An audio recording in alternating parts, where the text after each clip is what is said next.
said, Sheikh, what happens when you're praying and you're just not in the mood to pray? You're just not feeling it.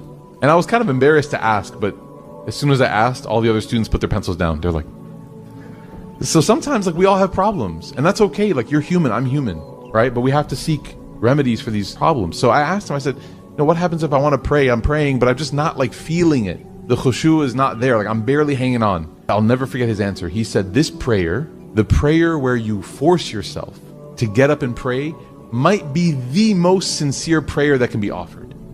I was shocked. I was like, because he kind of has an accent. So I was like, did I understand him correctly? And then I go, Sheikh, I said, I think I misheard you, Sheikh.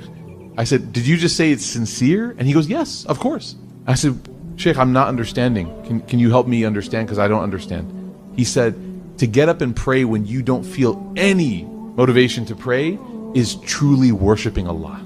It's the truth. That's why when you pray after Allah has given you what you've been making dua for, that's a really sincere prayer. One of my teachers, Sheikh Akram, he said, when you get up and pray in the absence of that motivation, you are worshiping Allah. He said, we don't worship feelings, we worship Allah. You don't worship your feeling. You don't say, okay, I feel like I want to pray, I'm going to pray. No, he goes, you worship Allah. You pray even if you have no motivation to pray. You get up, you make wudu, the water is cold, there's people, you're in public, it's not comfortable, it's not ideal, the carpet smells, you do it. So anytime you're listening to a khutbah and you can't understand, or anytime you're in a masjid and you're like, man, or anytime you're in a situation that it's not fitting you perfectly, remember that your worship of Allah in that moment is the most sincere worship.